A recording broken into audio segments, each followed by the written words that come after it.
देखिए, supreme court ने interim relief दिया। हमारी पार्टी का और all India Muslim personal law board का ये स्टैंड रहा है कि ये पूरा कानून काला कानून है, ये अनकॉन्स्टिट्यूशनल है। इसलिए अनकॉन्स्टिट्यूशनल है ये कि फंडामेंटल राइट्स को वायलेट करता है, चाहे आर्टिकल 14 हो, 15 हो, 25 और 26, 29 हो। तो ये जो इंटरिम ऑर्डर है, इससे हटकर हम इसको कॉशियसली देखते हैं। क्यों देखते हैं? क्योंकि इसमें करीब 45-48 अमेंडमेंट्स हैं। एक अमेंडमेंट ऐसा है कि अभी जब हम बात कर रहे हैं, लिमिटेशन एक्ट अप्लाई हो रहा है, तो जितने लोग लैंड ग्रैबर्स हैं या एंक्रोचर्स हैं वो मालिक बन रहे हैं। और फिर वफ इवैक्यू प्रॉपर्टीज जो है वो खास तौर से देश में पूरी जगह पर और पंजाब हरियाणा में बहुत है, वो अब गवर्नमेंट कस्टोडियन में चले आएंगे, तो वक्फ बोर्ड से हम उसको लूज कर रहे हैं। तीसरा यह है कि सेक्शन 2 में जो ट्रस्ट एक्ट है, जो सुप्रीम कोर्ट ने जजमेंट में कहा था कि वो वक्फ की प्रॉपर्टी है, गवर्नमेंट ने सेक्शन 2 के जरिए पूरे ट्रस्ट को निकाल दिया वक्फ से। और इसका पहला फायदा होगा देश के सबसे बड़े दौलतमंद आदमी को, जिसने खोजा ऑर्फनेज पर अपना घर तामीर किया था, जिसका केस अभी सुप्रीम कोर्ट से है। तो सेक्शन 2 से उसको फायदा होगा। पूरे जो वक्फ जो ट्रस्ट है, उसको ट्रस्ट है बोल के वक्फ से निकल जाएंगे। चौथा यह है कि ये 5 साल का प्रोविजन है। कौन तय करेगा कि 5 साल से प्रैक्टिसिंग मुसलमान है? और अगर कोई महिला होगी तो उसका कौन तय करेगा? और जब वो 5 साल तक मुसलमान के वक्फ को नहीं दे सकेगी, दूसरे धर्म को दे सकेगी, तो ये तो नुकसानदेह है। फिर गवर्नमेंट ऑफ इंडिया ऐसे रूल्स बनाएगी जिससे वक्फ कमजोर होगा, वो फेडरलिज्म का भी वायलेशन होगा।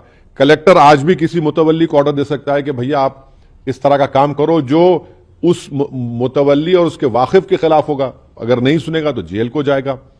तो इसमें ऐसे कई प्रोविजंस है, सेक्शंस हैं जो वक्फ बोर्ड को खत्म कर रहे हैं। तो एक लीगल बैटल तो हमारी कंटिन्यू रहेगी, हमारा प्रोटेस्ट भी कंटिन्यू रहेगा, क्योंकि सवाल सिर्फ पूरे लॉ के खिलाफ हम लोग हैं जो अनकॉन्स्टिट्यूशनल है और ब्लैक लॉ है, जो वक्फ को बचाने के लिए नहीं लाया गया है, जो वक्फ को लूटने के लिए, वक्फ को बर्बाद करने के लिए, छीनने के लिए लाया गया है। माननीय उच्चतम न्यायालय ने यह भी कहा कि ज्यादा पिटिशंस आई हैं उनको कहीं ना कहीं वो एक तरीके से दिखाई देती हैं, एक ही बात पिटिशन में आती है। तो कुछ पिटिशंस को सुनने की बात कही गई है। 5 ठीक है, सुप्रीम कोर्ट ने कहा है 5 पिटिशन सुनी जाएंगी, बहुत अच्छा है।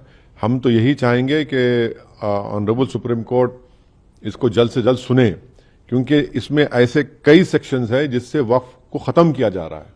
और हम उम्मीद करते हैं कि सुप्रीम कोर्ट इस पर सुनवाई करेगा और एक कंटिन्यूस बेसिस पर फ्यूचर में सुनवाई होगी। सर, वक्फ कानून के लागू होने के बाद देखा कि देश के कई हिस्सों में हिंसक प्रदर्शन हुए। पश्चिम बंगाल से ज्यादातर तस्वीरें देखिए हिंसा जो हो रही है हम उसका कंडेम करते हैं, चाहे वो एक हिंदू धर्म के बाप बेटे का मॉब लिंचिंग हो या फिर एक मुसलमान की पुलिस फायरिंग में मौत हो।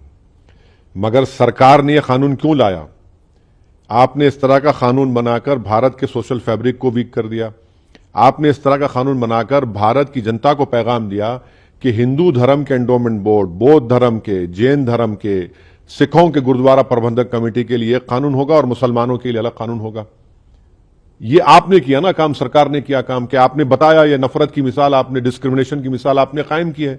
हम तो कह रहे थे पार्लियामेंट के अंदर ज्वाइंट वर्किंग कमेटी में, हमने टाइसन नोट भी दिया। ये तो सरकार की जिम्मेदारी है। सरकार की इस गलत फैसले की वजह से आप टारगेट कर रहे हैं मुसलमानों के ईमान को, मुसलमानों की मस्जिदों को, दरगाहों को, इमाम बाड़ों को। और आप कैसे उम्मीद करेंगे कि कोई गयूर मुसलमान आपके सामने सर झुका देगा, आपके कानून को एक्सेप्ट कर लेगा, जो कॉन्स्टिट्यूशन के खिलाफ है, फ्रीडम ऑफ रिलीजन के खिलाफ है, आर्टिकल 26 का ग्रेव वायलेशन है।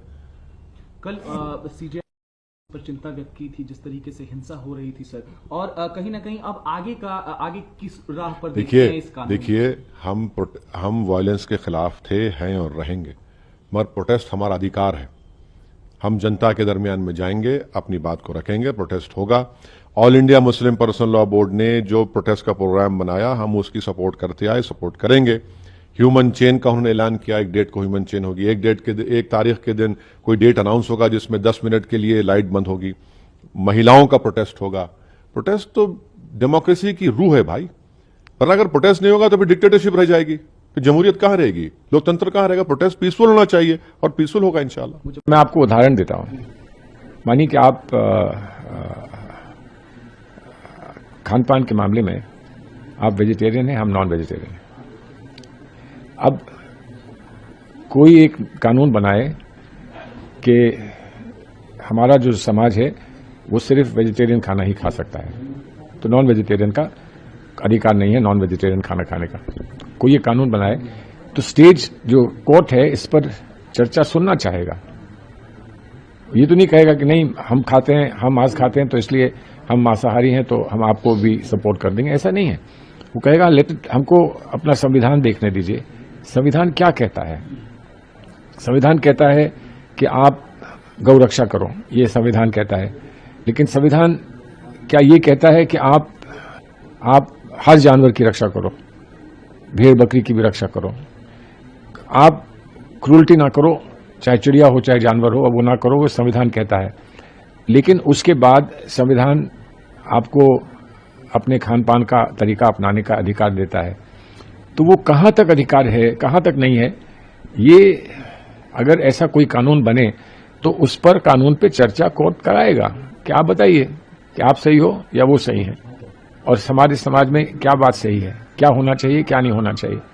तो कभी कभी ये होता है कि कोर्ट ये कहता है कि भाई जब रामनवमी का दिन है तो उस दिन ये दुकानें बंद रहे, लेकिन एक दिन के लिए कहता है ना, वो ये नहीं कहता है कि जीवन भर बंद कर दीजिए। तो उस तरह से कैसे किया जाता है, वो एक संतुलन बनाने के लिए अपने कॉन्स्टिट्यूशन को, संविधान को देखकर कुछ निर्णय लेता है। लेकिन वो निर्णय जब ही लेगा जब दोनों पक्ष अपनी बात रख सकेंगे, अपनी दलील पेश करेंगे, अपने सारे तथ्य सामने रखेंगे। उसके बाद फिर कोर्ट देखेगा पहले क्या क्या फैसले हुए हैं, उन पर अध्ययन करेगा, उसके बाद फिर कहेगा कि हम समझते हैं कि आपका ये अधिकार है और आपका ये अधिकार नहीं है। वैसे इसमें भी होगा, पूरी बात आएगी, पूरी दलील पेश की जाएगी, उसके परिणाम क्या होंगे, समाज के लिए क्या होंगे, उस वर्ग के लिए क्या होंगे जो इससे खास संबंधित है, और उसमें दखल क्यों दिया जा रहा है। अब जैसे मैं आपसे कहता हूं कि मैं कानून बनाऊंगा कि आप अपने बच्चों को भूखा नहीं रखेंगे, तो आप ये नहीं कह सकते वो मेरे बच्चे, तुमको क्या मतलब है, ठीक है ना। क्योंकि समाज को एक दायित्व होता है समाज का कि वो समाज में हर एक का ध्यान रखे, बच्चों का ध्यान रखे, महिलाओं का ध्यान रखे और शिशुओं का ध्यान रखे, सबका ध्यान रखे। तो आप ये नहीं कह सकते कि आपको इसमें दखल देने की क्या बात है। लेकिन अगर आप किस स्कूल में बच्चों को पढ़ाएंगे उसमें मैं दखल देता हूं। जब आप ये चाहते हैं कि आपका बच्चा आपकी भाषा में, आपकी भाषा को समझे, आपकी संस्कृति को समझे, आपके कल्चर को समझे, तो मैं कानून बना दूं, कहूं कि नहीं वो कल्चर नहीं, मेरे कल्चर से वो बच्चा पढ़ेगा, तो वो गलत होगा ना। लेकिन उस पर भी चर्चा होगी कि आपका अधिकार क्या है, बच्चे का अधिकार क्या है, मेरा अधिकार क्या है। तो आप दूसरे पर वो चीजें नहीं थोप सकते हैं जो आप समझते हैं अच्छी हैं, जब तक कि वो बातें सचमुच उसके लिए भी अच्छी ना हो, और वो उसके लिए भी अच्छी है, इस बात का निर्णय कौन करेगा, कोर्ट करता है। जब कोर्ट करेगा तो हमको मान लेना पड़ेगा, और कोर्ट करेगा तो आप सरकार हैं, आपको मान लेना पड़ेगा कि हाँ हमने कुछ करना चाहा था लेकिन वो कोर्ट ने कहा कि वो गलत है, और इतना हमको कोर्ट ने अधिकार दिया है उतना हम कर लेंगे, जितना हमको अधिकार दिया है उतना हम कर लेंगे, उससे आगे हम नहीं करेंगे। आप क्या कहना है कि सुप्रीम कोर्ट जो तो सरकार को मानना चाहिए, बिल्कुल। ऑर्डिनेंस का भी बचता है। नहीं, ऑर्डिनेंस हो कुछ हो, सुप्रीम कोर्ट फाइनल होता है, जो अंतिम रास्ता होता है, जो अंतिम फैसला होता है वो सुप्रीम कोर्ट का होता है, उसके सामने कुछ नहीं चलती है। ऑर्डिनेंस भी करो और नया कानून भी बनाओ तो उसको भी फिर सुप्रीम कोर्ट के सामने ही जाना पड़ता है। अंततः जो सुप्रीम कोर्ट का फैसला होता है वो